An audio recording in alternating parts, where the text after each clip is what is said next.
మేడ్చల్ మల్కాజ్గిరి జిల్లా బీజేపీ అధ్యక్షుడు Mallareddy Kukatpally BJP party కార్యాలయంలో నియోజకవర్గానికి సంబంధించిన చార్జ్ షీట్ ను బీజేపీ రాష్ట్ర కార్యవర్గ సభ్యుడు వడ్డేపల్లి రాజేశ్వరరావుతో కలిసి విడుదల చేశారు. ఈ సందర్భంగా ఆయన మాట్లాడుతూ నియోజకవర్గంలో ఎక్కడా కూడా సరైన రోడ్డు రవాణా వ్యవస్థ లేదని తెలిపారు.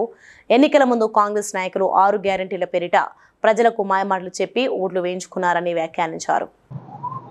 శుష్క వాగ్దానాలతో అధికారంలోకి వచ్చినటువంటి కాంగ్రెస్ పార్టీ సంబరాలు జరుపుకోకుండా ఇవాళ ప్రజల యొక్క సమస్యల మీద దృష్టి కేంద్రీకరించాలని భారతీయ జనతా పార్టీ డిమాండ్ చేస్తూ ఉంది. మేడ్చల్ జిల్లాకు సంబంధించినటువంటి సమస్యలు రోడ్లు కావచ్చు, డ్రైనేజ్ కావచ్చు, కాలుష్యం కావచ్చు, మంచినీటి సమస్య కావచ్చు, వీటన్నిటిని కూడా భారతీయ జనతా పార్టీ వీటిని కాపాడడానికి కోసం న్యాయ పోరాటం, రాజకీయ పోరాటం చేస్తుందని ఈ సందర్భంగా తెలియజేస్తూ, మొదలు హైడ్రా పేరు చెప్పి, మూసి పేరు చెప్పి ప్రజలను ఇబ్బంది పెట్టడం కాదు, ప్రజలను కాపాడండి షీటు విడుదల చేయడం జరుగుతుంది.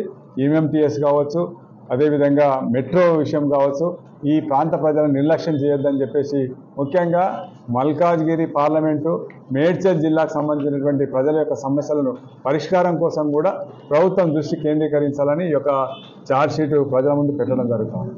Please like and share, subscribe to BCN Telugu News. Please like, share and subscribe to BCN Telugu News.